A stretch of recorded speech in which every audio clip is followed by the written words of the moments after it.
baby.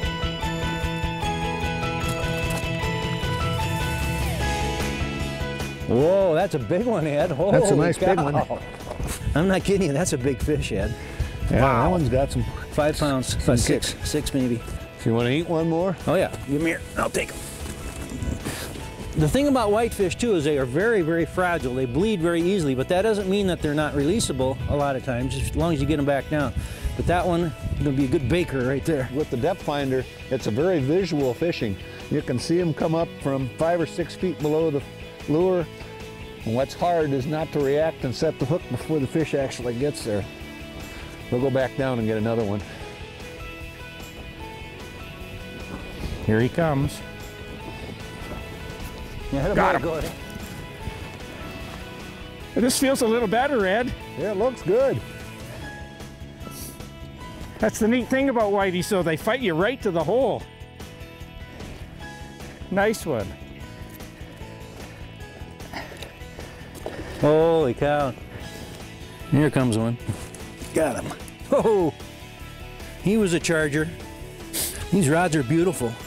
This is a 32, this is the medium heavy 32-inch Frable rod, and it would be great for just about everything from walleyes to whitefish, fish of this size. There he is. Oh, he just barely hooked, man. Come on. They are hard to handle. Big ball of muscle. He thought that was a little pink smelt. A little pink smelty. There we are. Get down there again, see if there's another one. The whole thing with these spoons is that you're attempting to create an illusion. You know, you're predisposing, when you're jigging these things, you're predisposing the fish to the notion that it's something that he wants to eat. So it's a matter of curiosity, it's a matter of a variety of things why they actually come in. So but it's not only vision. You know, we keep talking about this entire ice season, how important it is to first attract the fish, and then of course you got to trigger them at the very end. And sometimes the whole visual thing, they see it, and like the whitefish, they charge and they come get it. But a lot of times right at the end, you've got to do some little dances, you know, some pounding, you might say, like this, to get those fish to go, and that's just waggling that tail back and forth. And a lot of times these fish all have that lateral line sense right here, which is a sense, a vibratory sense. So those little tiny pulsations right at the end, that oftentimes is what triggers those fish. And you can see there's my lure right there, probably bait fish, but can't tell for sure. So it's these major lift falls that are the major attracting maneuver, and that's mostly a visual thing because you're trying to attract fish from a distance. Now the lateral line sense, the vibration sense, is a close-up mechanism. So once fish come in, once you brought them in with the lift falls, that's when you do these smaller jiggles and shakes and nods.